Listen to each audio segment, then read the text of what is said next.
मसीह यस्सु के कादरोजीम नाम में आप सबकी सलामती हो।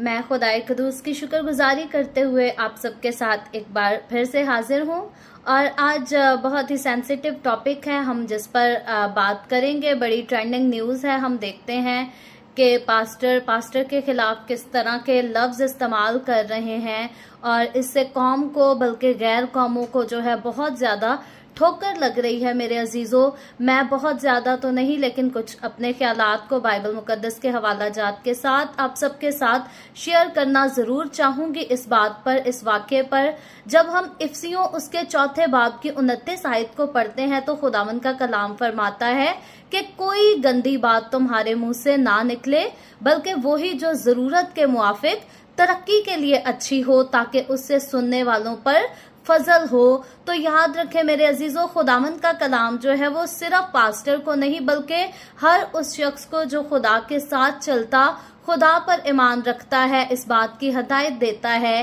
कि कोई भी गंदी बात जो है हमारे मुंह से नहीं निकलनी चाहिए, क्योंकि इसी मुंह से हम खुदावंद की तारीफ करते हैं, इसी मुंह से हम खुदावंद की शुक्रगुजारी करते हैं, उसकी तमजीद करते हैं और इसी मुंह से, इन लबों से हम बुरी बातें करते बिल्कुल भी अच्छे नहीं लगते। जरूर है कि एक चश्मा से एक ही तरह का पानी निकले, मीठा निकले या फिर कड़वा निकले या फिर खारा निकले, लेकिन निकलता एक ही तरह का पानी है। सो अगर हम खुदा के साथ कनेक्टेड हैं और खुदा के लोग कहलाते हैं तो कोई गंदी बात हमारे मुंह से नहीं निकलनी चाहिए। और इससे आगे जब हम बढ़ते हैं तो खुदावंद के कलाम में खुदावंद का बंदा पौलुस रसूल बड़े खूबसूरती से एक्सप्लेन करता है। पहला करंथियों जब उसके 12वें बाब की 12वीं आयत से लेकर 27वीं आयत तक पढ़े तो पौलुस रसूल बड़ा क्लियरली एक्सप्लेन करता है कि कलीसिया जो है, चर्च जो है, ये मसीह का बदन है और हम फर्दन ब फर्दन मसीह के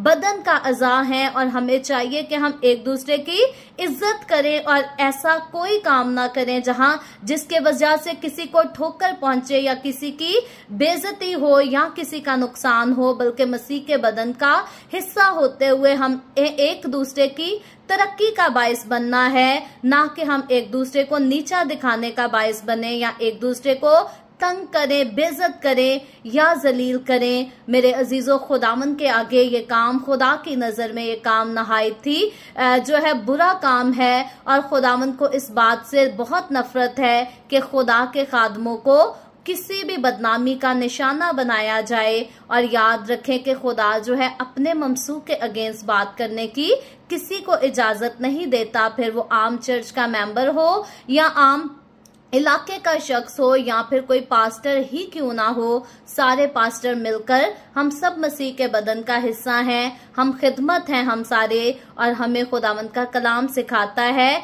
कि हमें एक दूसरे की इज्जत करनी है और दूसरे को अपने से बेहतर जानना है। बेशक जो है जरूरी नहीं कि हमेशा हमारी बातों में इत्तेफाक हो, क्योंकि इंसान होते हुए हम डिफरेंट सोच रखते हैं, डिफरेंट ख्यालात रखते हैं। सो ना इत्तेफाकी हो सकती है, लेकिन इस ना इत्तेफाकी के दौरान भी हमें एक दूसरे की इज्जत करनी है। बाकी खुदावंद अपने घर की गैरत करता है, खुदावंद अपने मज़बा की गैरत रखता है। अगर आप जो है आपको वक्त मिले तो जरूर अहबार की किताब उसके 10वें बाब की पहली और दूसरी आयत को पढ़िएगा। वहां हम देखते हैं कि हारून काहिन के 2 बेटों ने वो काम किया जिसका खुदा ने उनको करने का हुक्म नहीं दिया था, तो खुदा की आग नाजिल हो गई और हारून काहिन के दोनों बेटे मर गए। क्यों? क्योंकि उन्होंने खुदा की मर्जी के अगेंस्ट काम किया था।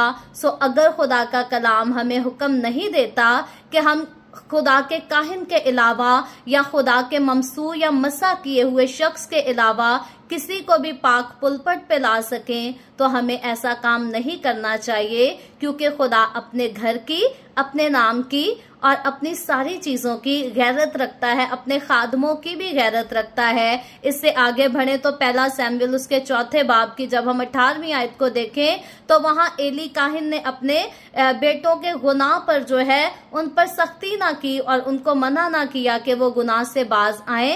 तो खुदा ने क्या किया?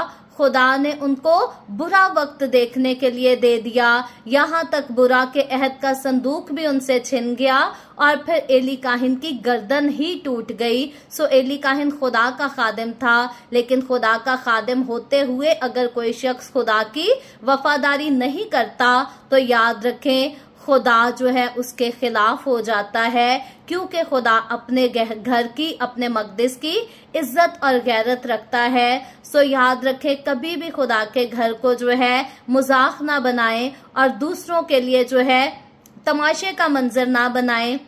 कभी भी खुदा का कलाम सुनाते हुए, खुदा का कलाम सीखते हुए या खुदा के कलाम को किसी दूसरे के साथ शेयर करते हुए कभी भी जो है ऐसे लफ्जों का इस्तेमाल ना करें जिससे मसीह के बदन की बदनामी हो और वो लोग जो मसा किए हुए नहीं हैं, वो लोग जो खुदा की खिदमत के लिए डेडिकेट नहीं किए गए, जिनका खुदा से कोई ताल्लुक नहीं, जरूर है कि उनको खुदा के पाक मज़बा पर आने की इजाजत ना दी जाए, क्योंकि खुदा अपने घर की गैरत रखता है। खुदावंद आप सबको बरकत दे। आमीन।